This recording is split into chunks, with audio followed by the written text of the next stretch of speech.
Tere, kallid sõbrad! Teiega olen mina, Igor Kalevi, ja te kuulete Kalamaja podcasti Kalamajaka. Podcasti eesmärgiks on see, et räägin mitte mina, vaid Kalamaja inimesed. Nii et esimene Kalamajakas, Tuuli Silberg. Täna ma olen siin Tuuli Silberiga ja ma ei ole küll Kalamaja muuseumis, nagu ma lubasin teile, aga ma olen Vene muuseumis IK 29A tänaval. Küsite, miks? Tahame varsti teada. Kui võiks kohe küsida, et Tuuli, kes sa oled ja kuidas sa ise oled Kalamajaga seotud? No, tere! Mina olen tegelikult ise ka Kalamaja elanik, aga siin vanalinnas on siis Kalamaja muuseumi ajutine kontor praegu, kuna meie muuseum läheb maja remonti.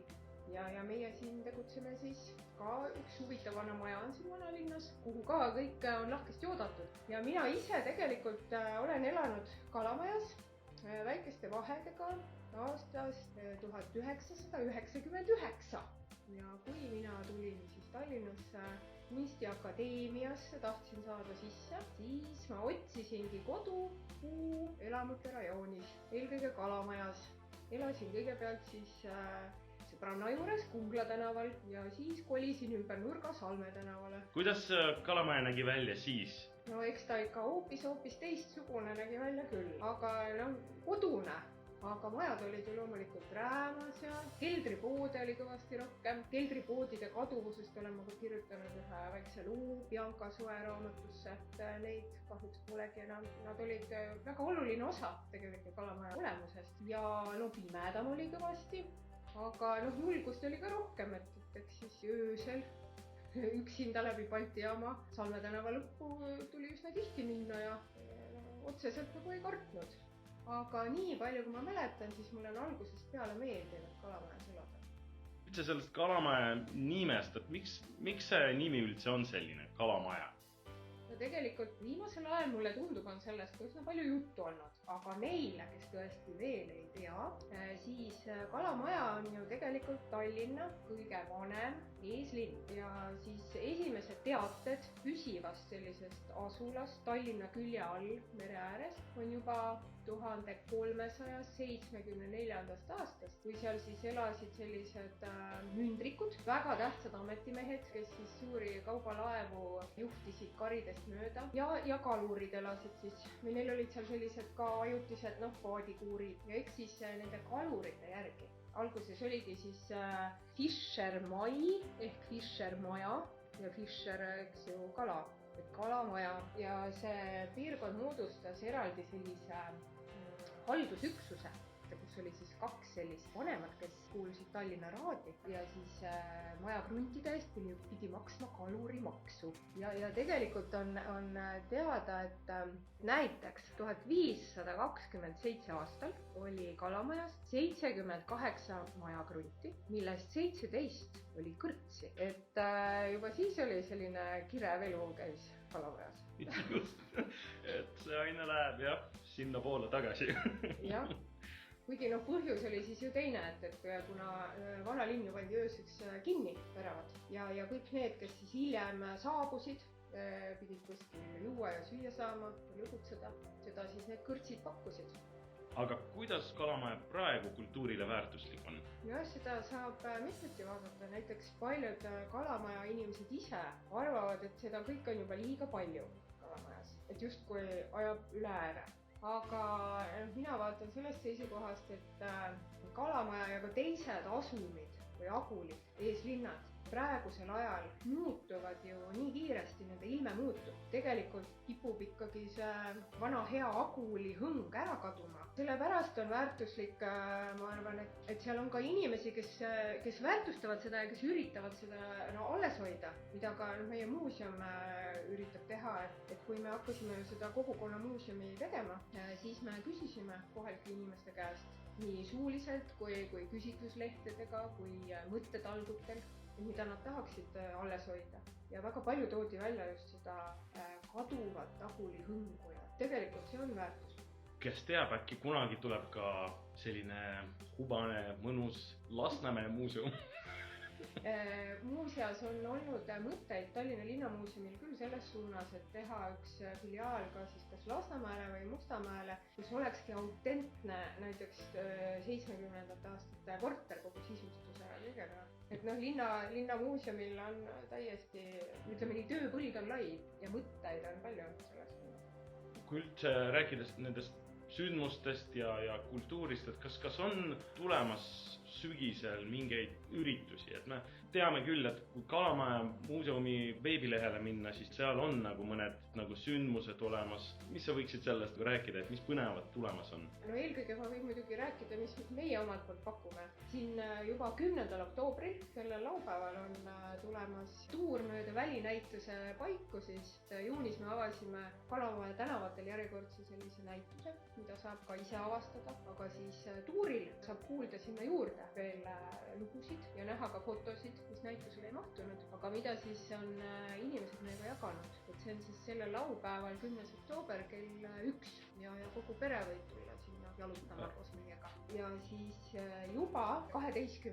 oktoobril on üks täiesti kogukonna enda liige, huvitav meesterahvas Andres Siplane, kes siis on tegemas väga omapärast jalutuskäiku. Et tema siis on huvitunud kanalisatsiooni kaevuluukidest ja ka teistest metallitehas, krull ja ilmarine toodangud. Näiteks ka vanad elektripostid, kus on veel alles Eesti-aegsed. Seda kõike tema siis õpetab meid ka tähele panema. Ja ongi siis 12. oktoober eestikeelne tuur ja 13. oktoober venekeelne tuur. Ta teeb mõlemas keeles. Ja see algab kell 6 õhtul ja ega see pole veel kõik, siis 25. oktoobril saab jälle osaleda kuulsate kalamajakate tuuril, mida teeb Heidi, kes pole ise küll Kalamaja elanik, aga kes õppis giidiks ja uuris terve suve Kalamaja pärandit ja juba ühe korra tegi seda kuulsate kalamajakate tuuri, mis oli väga menukas ja et soovitan tulla. Ja need tuurid, millest ma siiamaani olen rääkinud, need on kõik tasuta. Aga siis 2. novembri õhtul, see on hingedepäev, tulemas natuke vastav Kalamaja varisurnute laternatuur või laternaretk, mida kunnad, et Kalamaja saab kuulda siis ka selliseid õõvastavamaid lugusid. Jaa, neid sündmusi küll on. Kas ka edasi on midagi planeeritud ja nagu tuleb midagi lisaks sinna Facebookile või kust oleks viimane info? Jaa, et alati me Facebookis teeme põhiliselt reklaami ja kodulehete täiendame ja kuna meil on olnud kevadest saadik avatud ka muuseumiaed, Kotsepuu 16 muuseumiaed on 24/7, värav on lahti, lipualune värav, tule astu sisse, uhka jalga. Et saagi koristasime juba ära, aga siis jõulude ajaks on meil väike plaan sinna selline jõulupesa tekitada, kuhu võib ka iga kell sisse astuda. Ja kindlasti saab toimuma ka mingisuguseid töötubasid ja... Kas siis Kalamaja muuseum on praegu remondis, seest väljast on juba korras? Väljast ta ongi ja selline, nagu kunagi nimetas Hiia Ester Loitmäe, ütles meie maja kohta valge luik. Väljast on see maja juba valge luik, aga seest on veel inetu partikoer. Kaua aega veel võtab selle remondiga umbes? Eks me kõik loodame, et siin kevadel on remont tehtud ja me saame hakata siis sisustust sisse seadma ja loodame uksed lahti teha siis 2021 sügisel.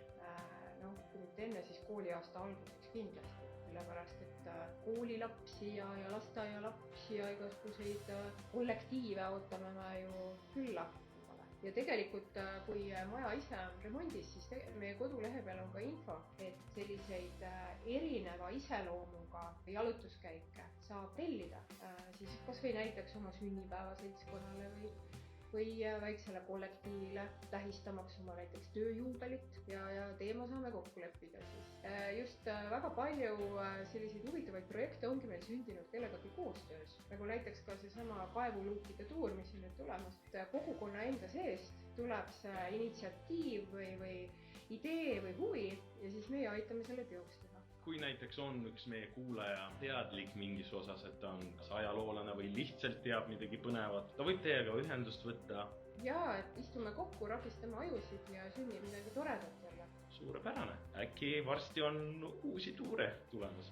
ja kindlasti, sest kuni järgmise sügiseni me ju peame tegutsema õues. Aga praegu te istute siin Vene muuseumis. Mis siin põnevat on ja miks Eesti inimesel tasub tulla siia muuseumi? Esiteks juba see maja ise, Pikk tänav 29A, see on väga põnev maja. Siin on asunud siis sõjalise vabariigi ajal Ants Laikmaa ateljee ruumid, kus ta siis maalis. Nüüd on need ateljee ruumid ilusaks tehtud ja avatud ja siin toimuvad samamoodi publikuüritused, kohtumisõhtud, töötoad ja saab näha ka väikest maketti, milline see Ants Laikmaa ateljee siis kunagi välja nägi, vanade fotode põhjal valminud. Ja samamoodi on siin pidevalt vahetuvad kunstinäitused. Näiteks on meil olnud Aleksandr Ivaskevitši fotode näitus Eesti kultuuriinimestest. Hetkel on praegu üks väga värvikas maalinäitus. Kunstinäitused, teil tasub ka silma peal hoida siin. Ja alumisel korrusel on praegu vene haridusest Tallinnas materjalirohke või avastamist väärt näitus, kus ka eestlane saab palju targemaks. Üldse hariduselust Eestis, sest ma kujutan ette, et tavaline eestlane ta teab, et kunagi Eesti kuulus küll tsaaririigi koosseisu, aga kuidas see elu käis, et sellest saab täitsa aimu siin. Just, ehk tasub tulla on ju. Ja kindlasti, ja Vene muuseum on siis avatud alates kolmapäevast pühapäevani. Aga kes tahab nüüd klassiga tulla, näiteks või grupiga, neid oodatakse esmaspäeval ja teisipäeval ka, et siis me lihtsalt kokku leppima. Nii et tere tulemast, ma istun ise siin ilusa tooli peal, minu ümber on siin ilusad kivist elemendid ja väga hea hubane mõnus atmosfäär on siin. Näiteks, mida ma julgen soovitada, on hästi tore tund, on meil tee joomise tund. Soovitan väga tulla Eesti lastega oma kas või mingi huviringiga, tee joomise tund. Et kuidas õigesti teed ikkagi juua? Ja kuidas see traditsiooniliselt venelaste hulgas on käinud, juured pärinevad. Mis muuseumid veel on selle võrgustiku sees? Tallinna linnamuuseumi alla kuulub üsna mitu päris omanäolist muuseumi. Alustades Kadriorus on Peeter Esimese maja muuseum, siis sealt edasi lastemuuseum Miiamilla, siis tuleme vanalinna on fotomuuseum Raevangla, siis on ju Vene tänav 17, ongi linnamuuseumi nii-öelda kaupmehemaja, kus on siis Tallinna linna ajaloost püsiekspositsioon, lisaks ka ajutised näitused ja siis on Kikendi kööki kindlustuste muuseumi kompleks, kuhu kuuluvad ka bastionide käigud, Neitsi torn ja siis Vene muuseum ja siis Kalamaja muuseum. Loodan, et ma ei unustanud kedagi ära. Aga suur võrgustik. Rohkem infot saab veebilehel linnamuuseum.ee. Ja üldiselt me tahamegi olla iga tallinlase muuseum. Igaüks leiab vastavalt oma huvile ülesse selle maja, mis talle just on. Kes teab tõesti, äkki varsti näeme uuesti. Suur aitäh, ilusat päeva jätku! Aitäh kutsumast ja ilusat sügise jätku!